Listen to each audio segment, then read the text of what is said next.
د نړۍ هېوادونه.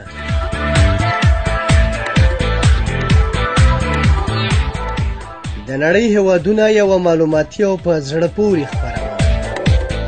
د نړۍ هېوادونه تاسې له نړۍ سره اشنا کوي.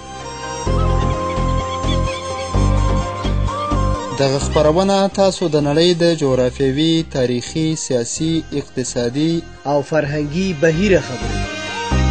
که غواړئ چې د نړۍ په اړه معلومات ترلاسه کړئ نو د ننګرهار ملي راډیو څخه د نړۍ هېوادونه مه هېروئ. دغه خپرونه هره دوشنبه سهار 10 بجې او بیا ځلې سې شنبه مازدیګر 4 بجې اورېدلی شئ. د خپرونې کوربه خاکسار زید.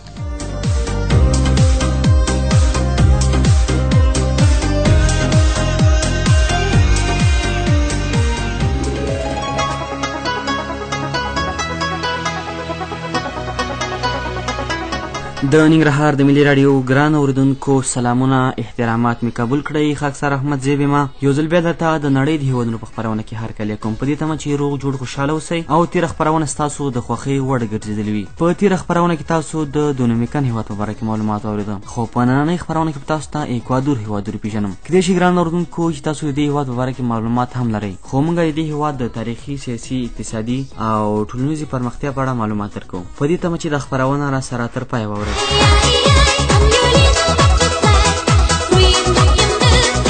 ګران اوریدونکو بیا هم ښه راغلاست. د ایکوادور هېواد د نوم لنډیز نښه په انګلیسي ژبه کې ایسي دی. رسمي نوم یې د ایکوادور جمهوریت او نړیوال نوم یې ایکوادور دی.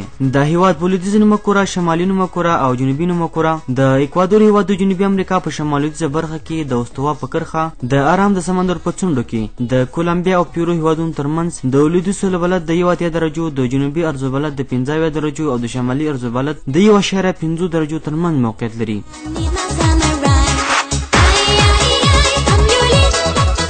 درنه اوریدونکو د ایکوادور هېواد ټول مساحت 2,03,650 کیلومتره مربع دی. د دې هېواد شمال ته کولمبیا، شمال لویدیځ ته ارام سمندر، جنوب ته پیرو او ختیځ ته هم پیرو هېواد موقعیت لري او لویدیځ ته ارام سمندر دی. په وچه کې د دې هېواد د ټولو پولو اوږدوالی 2010 کیلومتره دی او له اوبو سره 2220 کیلومتره ګډه پوله لري. د ایکوادور هېواد د مهمو غرونو څخه د اند غرونو لړۍ ده چې د دې هېواد له شمال څخه جنوب ته غځېدلي دي.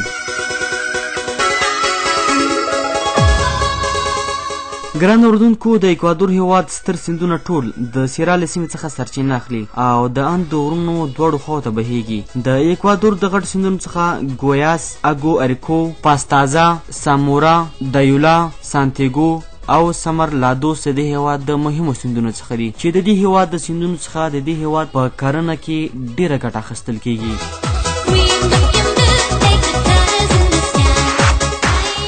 ایکوادور د استوا په کرښه او د نړۍ په خاره سیمه کې پروت داسې یو هېواد دی چې په عمومي توګه توده، لمده او استوایي هوا لري. جغرافیه پوهان وایي چې د ایکوادور په بېلابېلو سیمو کې په نسبتي توګه څو ډوله هوا پیژندل شوې ده. د مثال په توګه د ارام د سمندر د ساحلي سیمو او د اند غرونو په ختیځو برخو کې هوا ډېره توده او د دې هېواد د غرنیو جګو برخو هوا سړه ده. ایکوادور هېواد د جنوبي امریکا له 5 کوچنیو او خپلواکو هېوادونو څخه دی. دا هېواد له 3 دغو جغرافیو برخو څخه جوړ شوی دی. لومړی ساحلي سیمې چې په شمال کې استوایي او په جنوب کې وچه هوا لري. د ایکوادور د کرنې ډېر محصولات د دغې جغرافیې سیمې څخه تولیدېږي. دوهم د سیرا غرنۍ سیمه ده چې د ایکوادور 25% خاوره نیولې ده. د دې هېواد پایتخت کیتو په همدغې سیمه کې پروت دی. دریم د اورخ په نامه د امازون ډاک چې د ایکوادور په ختیځو برخو کې پروت دی او ټول په ګڼو ځنګلونو پوښلی دی. د دغې پراخې سیمې ډېر اواره دره د امازون د سیند په اوبو خړوبېږي. د دې هېواد 50% خاوره په دغې سیمه کې راځي او هوا توده او لمده ده. د ګلاپاسکو د ټاپوګانو ټولګي چې په جنوبي ارام سمندر کې له ایکوادور له ختیځو سواحلو څخه 600 میله لرې پراته دي د ایکوادور هېواد ملکیت دی. په عمومي توګه له سمندر له سطحې څخه د ایکوادور تر ټولو ټیټه سیمه د ارام سمندر دی او تر ټولو لوړه سیمه یې شیمبو رازو ده چې 6280 متره جګوالی لري.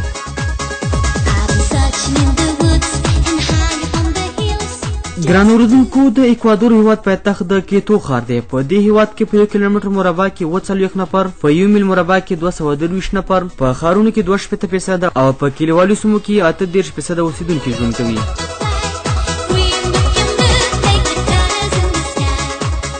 د اکوادور هیواد اوسیدونکي د مستیزو نژاد څخه دي. د دې هیواد اوسیدونکو دین رومن کاتولیک دی او رسمي ژبه یې اسپانوي ده او لیکدود پکې په لاتیني ژبه دی. اکوادور هیواد اداري ویش له پلوه په 22 ولایتونو باندې ویشل شوی دی. د مهمو ولایتونو څخه ایزووای، بولیوار، کانارا، کارچی، شیمبورازو، پوتو، پاکسی، الاورو، اسمر الداس، گلاباسکو، گویاس، امبابورا، لوسریوس، لوجا، مانابی، مورونا، سانتیگو، ناپو، اوریلانا، پاستازا، پیچنچا، سوکومبریوس، تونګورهوا او سامورا چین چپی د مهمو اداري ولایتونو څخه دي. که غواړئ چې معلومات مو زیات شي، که غواړئ چې د نړۍ او هیواد له تازه حالاتو ځان خبر کړئ، او که غواړئ چې نوي او په زړه پورې سندرې واورئ، نو د اورېدو لپاره یې د ننګرهار ملي راډیو غوره کړئ.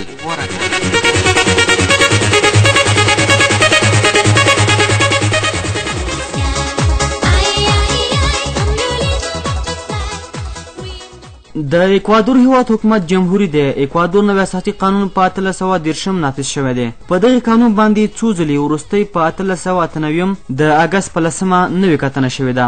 د اکوادور هیواد جمهوری سوداګر مرستیال دواړه په یو وخت کې د خلکو په خوا د 4 کلو لپاره ټاکل کیږي. د دې هیواد د جمهور ریاست تیرې ټاکنې په 2009 کال کې شوې وي او راتلونکي ټاکنې به په 2014 کال کې ترسره شي. په دې هیواد کې د رای ورکول سن 13 کلن دی او رای ورکول عمومي دی. د اکوادور هیواد د کابینې وزیران د دې هیواد د جمهور ریاست لخوا ټاکل کیږي.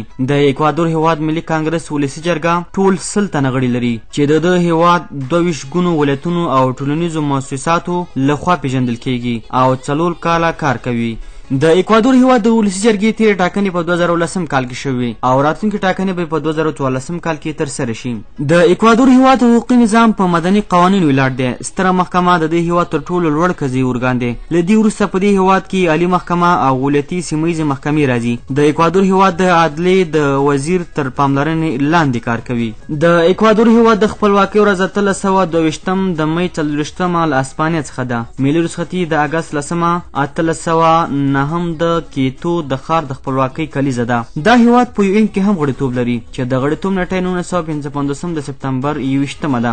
اکوادور هیواد په نورو نړیوالو ټولنو کې هم غړیتوب لري. په FAO، CSN، CIN، IDA، ICRM، ICPTU، ICCT، ICCC، ICAO، IBRD، IAEA، ICO، IMO، IMF، ILO، IHO، IFC، IFID، LII، LAAC، ITU، ICO، IOM، OPCW، OIS، NAM، UN، RG، PCA، WPTU، WCO، WCL، UPU، UN، OCI، WTO، WMO، WIPO او داسې نورو نړیوالو ټولنو کې د هیواد غړیتوب لري.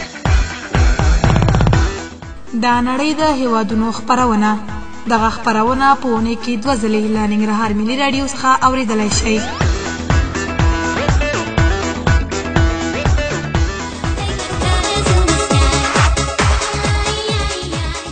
درنو اوریدونکو، د اکوادور هیواد بیرغ د 3 افقي ټوټو څخه جوړ شوی دی چې پاسنۍ زیړه چې د بیرغ نیمه برخه نیولې ده، منځنۍ اسماني شنه او لاندنۍ سره. د اکوادور د ملي بیرغ په منځنۍ برخه کې د دې هیواد ملي نښان ځای لري.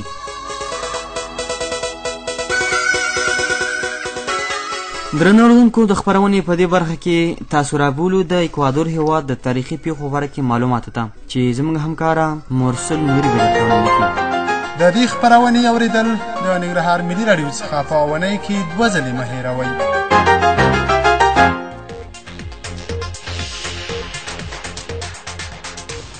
د اکوادور اوسنۍ خاوره د اسپانویانو له لاسبرۍ 1521 میلادي کال څخه مخکې د انکا د سترواکۍ لخوا اداره کېده. په هغه وخت کې د کیتو ښار د انکا د سترواکۍ پایتخت و.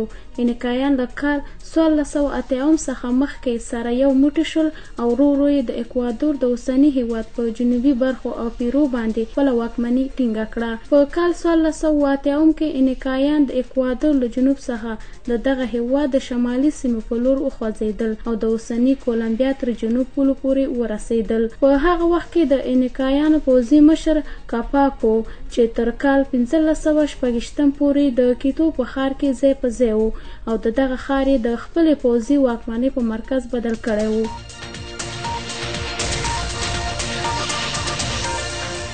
د کاپاک له مړینې څخه وروسته د انیکا سترواکي د دغه دوو زامنو ترمنځ وویشل شوه. هغه وخت د کاپاک یو زوی اتاهوال کې د ده دوهم زوی هواسکارس د انیکا د سترواکۍ په مرکز د کوسکو د پیرو اوسنی هیواد په ښار کې د واکمنۍ د جوړولو لپاره هلې ځلې کولې. په هغه جګړو کې چې د دغه دوو ورونو ترمنځ هواسکارس د مارکا په سیمه کې ماتې وکړه او ورور یې اتاهوال په هڅه وکړه چې خپل هیواد سره یو موټی کړي. اسپانوي یرغلګرو په وړاندې مقاومت ونه شو کړی، له ماتې سره مخامخ شول.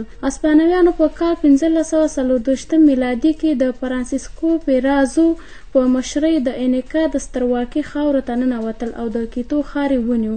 کیتو د نیویارک له لومړنیو کلونو کې د هغه اسپانوي نایب السلطنه لخوا اداره کېده چې په پیرو کې استوګن و. په کال 1910 کې کیتو په امریکا کې د اسپانویانو له نورو خاورو یعنی کولمبیا، وینزویلا او پاناما سره یوځای شو. په کال 1822 کې د سیمې د نامتو خپلواکي غوښتونکي سیمون بولیوار مرستیال جنرال انتونیو هاوزا اسپانوي پوځونو ته ماتې ورکړه او د کیتو هیواد یې له سترې کولمبیا سره یوځای کړه. په کال 1830 کې کیتو او شاوخوا سیمې د کولمبیا له هیواد څخه جلا شوې او په ځان یې اکوادور یعنی د هغه هیواد نوم کېښود چې د استوا په کرښه پروت دی.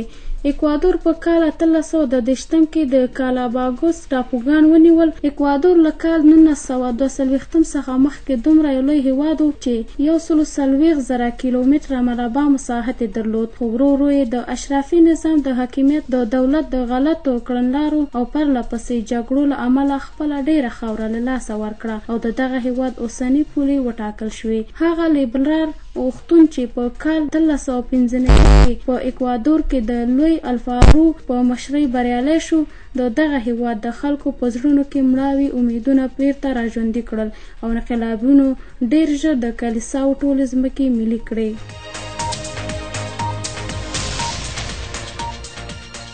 په کال 1944 کې د اکوادور جمهور رئیس کارلوس د خلکو د یو ستر پاڅون له امله له کاره ګوښه شو او زید د سوسیالیستانو، د کمونیستانو او ځان ساتو یو نه ماتېدونکي ائتلاف ونیو. په کال 1922 کې د اکوادور جمهور رئیس کارلوس له کیوبا سره د خپل هیواد اړیکې د امریکا د متحده ایالاتو د فشار له امله پرې کړې.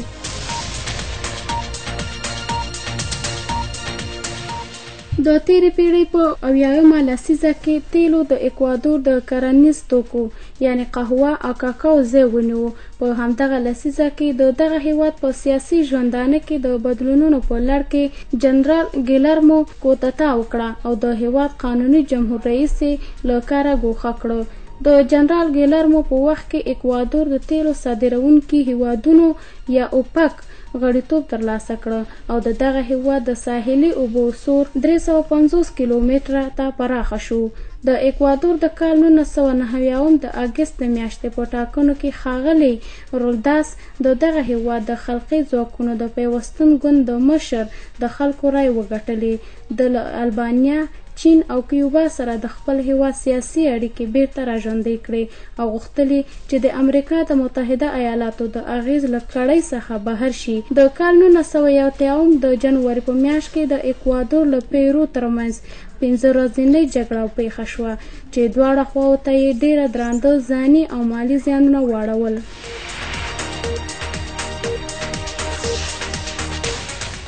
د کال 1991 په مای کې د اکوادور جمهور رئیس لورداس په یو هوایي پیښه کې ووژل شو او ځای د مرستیال هوتادو ونیو. د اکوادور د کال 1940 په ټاکنو کې د سوسیال مسیحي ګوند مشر لیون ګوردور د دغه هیواد د جمهور رئیس په توګه وټاکل شو.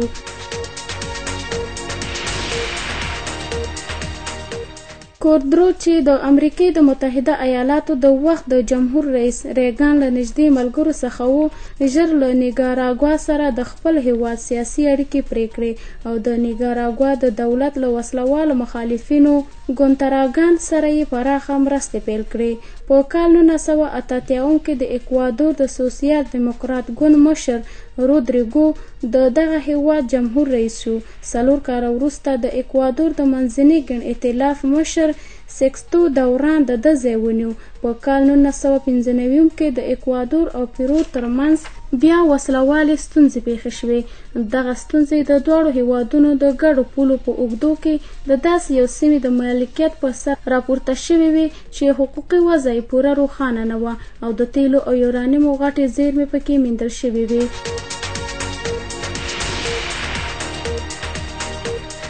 په کال 1990 کې فابیان د اکوادور د جمهور رئیس په توګه د وفادارۍ لوړه وکړه.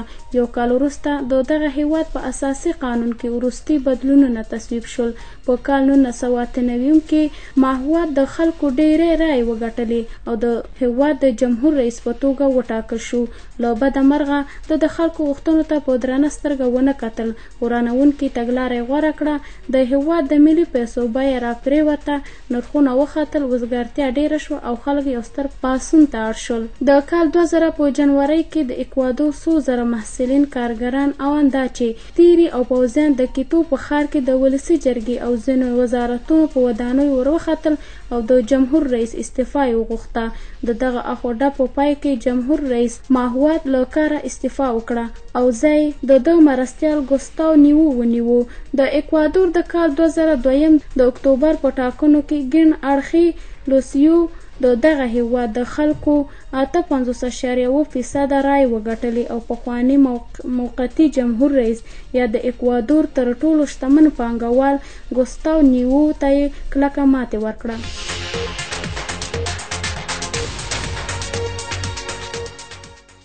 ګران اردوونکو، د اکوادور هیواد د تاریخي پیښو باره کې مو د مرسل نوري نه معلومات اورېده. په دې تمه چې دا هم ستاسو د خوښې وړ ګرځېدلي وي او د اکوادور هیواد د تاریخي پیښو باره کې مو معلومات اورېدلي وي. ګران اردوونکو، د خپرونې د پیل شوي دي. تر بلې خپرونې پورې ما خاکسارزی ورسره ټولو همکارانو ته اجازه راکړئ. تاسو په لوی څښتن ته لاس سپارم. تاسو رابولم د ننګرهار د ملي راډیو نورو خپرونو اورېدو ته.